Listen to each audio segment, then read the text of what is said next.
आज की जो एक्टिविटी हम करने वाले हैं वो एक बहुत ही सिंपल और बहुत ही आसान एक्टिविटी है। और उस आसान एक्टिविटी के बाद हम जान पाएंगे कि कितनी छोटी छोटी चीज़ों में कितने बड़े बड़े रहस्य छुपे हुए हैं। तो पहले एक्टिविटी को समझ लेते हैं। इस एक्टिविटी में हम एक पानी की बूंद लेंगे। उस पानी की बूंद पर लेज़र से एक लाइट इसके ऊपर इंसिडेंट कराएंगे।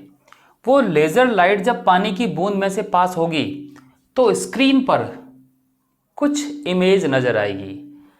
हम ये देखेंगे वो इमेज इस पानी की बूंद के कितने सीक्रेट ओपन करती है। तो इससे पहले कि हम समझें कि ऐसा क्यों होता है और ये क्या था, हम पहले उस एक्टिविटी को करके देखते हैं। इस एक्टिविटी के लिए हमें जिन चीज़ों की ज़रूरत है वो है साफ़ पानी और एक खाली बर्तन। एक साथ में हमें चाहिए लेज़र लाइट। एक हमें चाहिए स्प्रे बोतल का एक ढक्कन जिसके अंदर नीचे पाइप लगा हुआ है। एक टेस्ट ट्यूब स्टैंड है और एक हमने स्क्रीन बनाया हुआ है जो एक नोटबुक पर एक वाइट पेपर चिपका के सामने रखा हुआ है। अब सबसे पहले हम क्या करेंगे, सबसे पहले हम टेस्ट ट्यूब स्टैंड का ऊपर वाला पोर्शन हटा देंगे। उस पोर्शन को निकालने के बाद हम उसको इस तरह से लगाएंगे कि उसका ये पोर्शन बाहर की तरफ नज़र आ जाए, जिस तरह की आप देख सकते हैं। इस टेस्ट ट्यूब स्टैंड को स्क्रीन के सामने की तरफ रख लेंगे जिससे कि लाइट स्क्रीन पर पहुंचे। खाली बर्तन को इस टेस्ट ट्यूब स्टैंड के नीचे रख देंगे जिससे कि अगर कोई पानी टपके तो वो इस खाली बर्तन में ही आ जाए। अब हम अपने साफ हाथ से इस पानी को थोड़ा गंदा कर देते हैं। हालांकि हमारे हाथ एकदम साफ है, फिर भी हम ये बताना चाहेंगे कि कितनी गंदगी पानी में हम मिला सकते हैं। फिर स्प्रे बोतल के ढक्कन को पानी में डुबोकर हम स्टैंड पर लगा देंगे। इस तरह से लगाएंगे कि वहां पर एक पानी की बूंद नीचे टपकने को तैयार नजर आए। ये हैंगिंग ड्रॉपलेट जो है यही सबसे ज़्यादा ज़रूरी है जिसमें से हम लेज़र बीम को पास करेंगे। यहाँ पर आपको ये बूंद दिखाई दे रही होगी। अब लेज़र लाइट को उस ड्रॉप पर इंसिडेंट कराएंगे। यहाँ पर ये काम बहुत सेंसिटिव है, इसलिए हमें अपने हाथों को स्टेबल रखना होता है जिससे कि लेज़र इसमें से निकले और स्क्रीन पर पहुँच जाए। तो हम यहाँ देख सकते हैं लेज़र लाइट बूंद में से होती हुई स्क्रीन पर पहुँच रही है और जब स्क्रीन पर ये लाइट पहुँचेगी तो उस पानी की ड्रॉप के अंदर जो भी हलचल है वो हमें स्क्रीन पर नज़र आएगी। तो आप देख सकते हैं स्क्रीन पर हमें इस समय कुछ चीज़ें कीड़े टाइप के चलते हुए नज़र आ रहे होंगे।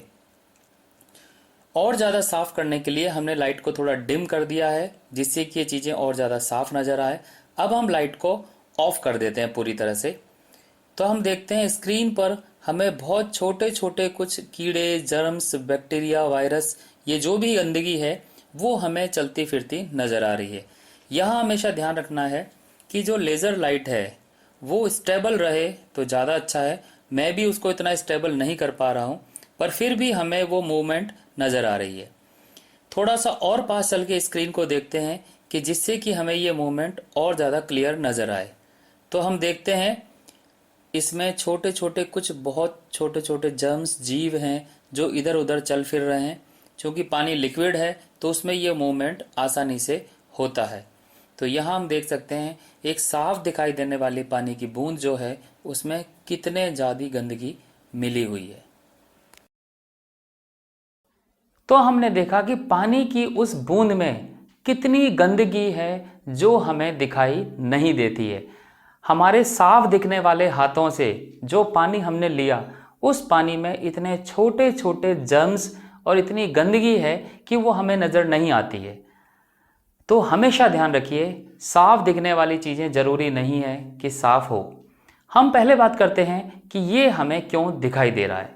हम जानते हैं कि पानी की बूंद एक कॉन्वेक्स लेंस की तरह बिहेव करती है और कॉन्वेक्स लेंस का काम क्या है, हर चीज़ को एनलार्ज करके दिखाना। तो जैसे ही लाइट उस पर पड़ी उस बूंद ने एक लेंस की तरह उस लाइट को चारों तरफ बिखेर दिया। तो हुआ क्या, पानी की जो छोटी छोटी गंदगी जो हमें नज़र नहीं आती है वो एनलार्ज हो गई और हमें स्क्रीन पर दिखाई दे रही थी। तो ये थी छोटी सी एक्टिविटी, लेकिन इससे एक शिक्षा हमें और मिलती है। इस समय लॉकडाउन पीरियड में हमने देखा कोरोना वायरस का डर हर जगह फैला हुआ है, और जब हम जान चुके हैं कि साफ दिखने वाली चीज़ों में भी इतनी ज़्यादा गंदगी होती है, तो हमेशा ध्यान रखिए साफ सफाई अत्यंत ज़रूरी है। इस समय लॉकडाउन में सोशल डिस्टेंसिंग मेंटेन करिए, मास्क पहनिए, यहाँ वहाँ थूकने से बचिए, और इस तरह ही इस कोरोना नाम की महामारी से हम दूर रह सकते हैं।